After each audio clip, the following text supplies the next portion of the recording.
Halo semuanya, kali ini kita bakal bahas salah satu kisah transformasi paling gila di zaman modern, yaitu Tiongkok.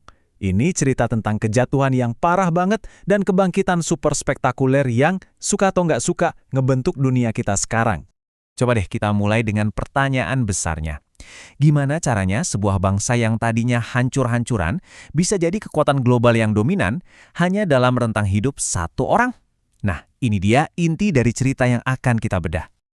Oke, untuk ngerti ambisi Tiongkok hari ini, kita tuh harus mundur jauh ke belakang. Kita perlu lihat dulu masa jaya-jayanya mereka, dan juga trauma mendalam yang kemudian menimpa mereka. Bayangin deh, selama lebih dari 4.000 tahun, Tiongkok itu ngelihat diri mereka bukan sekadar negara biasa, tapi pusat dari peradaban. Itulah konsep Zhongguo, atau negeri tengah. Kerajaan-kerajaan di sekitarnya, kayak Korea dan Vietnam, itu secara sukarela ngasih upeti sebagai tanda pengakuan akan keunggulan budaya dan kekuatan Tiongkok.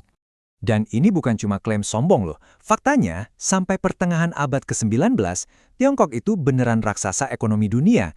Mereka ada di puncak segalanya. Tapi, semua itu akan berubah dengan sangat-sangat drastis. Lalu datanglah sebuah periode yang mereka sebut sebagai abad penghinaan. Selama 100 tahun, Tiongkok diinjak-injak, mulai dari Perang Candu yang dipicu Inggris sampai invasi brutal oleh Jepang. Kedaulatan mereka diobrak-abrik, wilayahnya direbut, pasarnya dipaksa buka, harga diri mereka sebagai bangsa hancur lebur. Ini meninggalkan luka batin yang luar biasa dalam. Terus gimana ceritanya periode kelam ini bisa berakhir? Jawabannya ada di era Mao Zedong. Era ini bukan soal sukses ekonomi, sama sekali bukan. Tapi ini adalah momen riset nasional yang sangat krusial. Jadi, ketika Mao Zedong mendeklarasikan berdirinya Republik Rakyat Tiongkok, ini bukan sekedar kemenangan politik biasa. Ini adalah sebuah pernyataan tegas, abad penghinaan sudah selesai. Walaupun di dalamnya penuh kekacauan dan Tiongkok jadi terisolasi, Mao berhasil menyatukan negara di bawah Partai Komunis dan mengembalikan kedaulatan mereka. Ibaratnya, dia menciptakan kanvas kosong. Nah, disinilah titik balik paling penting dalam cerita ini. Setelah era Mao, muncul seorang pemimpin baru dengan pendekatan yang beda banget. Dialah yang bakal menyalakan mesin roket ekonomi Tiongkok. Ini dia kutipan legendaris dari Deng Xiaoping yang merangkum semuanya. Deng itu nggak peduli ideologi komunis yang kaku. Intinya gini, yang penting hasilnya apa? Kalau kapitalisme bisa bikin Tiongkok kaya dan kuat, ya udah kita pakai cara itu. Sebuah pemikiran yang super pragmatis.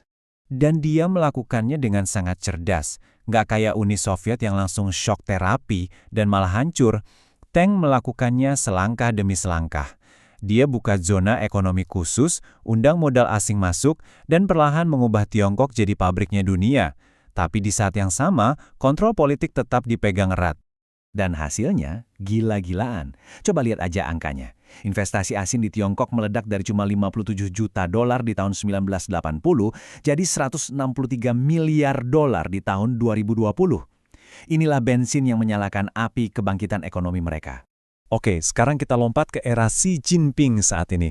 Di sini kita bisa lihat gimana semua perjalanan sejarah tadi akhirnya mengerucut jadi satu ambisi yang super besar. Tapi sebelum kita bahas ambisinya, kita harus akui dulu pencapaian yang satu ini.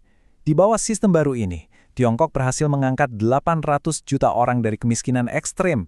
Ini salah satu pencapaian kemanusiaan terbesar dalam sejarah. Titik. Jadi ini dia tujuan utamanya. Ambisi Tiongkok sekarang itu nyambung langsung ke trauma masa lalu mereka. Ini bukan cuma soal jadi kaya, ini soal restorasi peradaban. Ini tentang membalikan abad penghinaan dan mengembalikan Tiongkok ke posisi yang mereka yakini sebagai takdir mereka, pusat dunia. Tapi cara mereka mengejar ambisi ini beda banget dengan kekuatan Barat. Kalau Amerika Serikat membangun pengaruh lewat pangkalan militer dan aliansi, Tiongkok melakukannya lewat ekonomi. Lewat proyek raksasa seperti Belt and Road Initiative, mereka menciptakan jaring-jaring ketergantungan ekonomi yang mengikat negara lain ke orbit mereka. Eits, tapi ceritanya belum selesai. Kebangkitan Tiongkok ini bukannya tanpa masalah. Justru ada bom waktu internal yang bisa mengancam semua kemajuan yang udah mereka capai. Nah, ini dia pertanyaan yang bikin deg-degan. Setelah semua kesuksesan tadi, apa jangan-jangan keajaiban Tiongkok ini sekarang lagi berpacu melawan waktu, melawan krisis internal yang siap meledak? Jadi, apa aja bom waktunya? Pertama, demografi. Gara-gara kebijakan satu anak dulu, populasi mereka menua dengan cepat. Ada risiko mereka jadi tua sebelum kaya. Kedua, jebakan pendapatan menengah, di mana gaji udah mulai naik, tapi inovasi malah mandek, jadi susah bersaing. Terus, ada gelembung utang properti yang gede banget. Intinya, Tiongkok harus cepat-cepat berubah dari pabrik dunia jadi pemimpin inovasi teknologi, sebelum semua masalah ini meledak. Jadi, kita akhiri di sini dengan pertanyaan terbesar ini.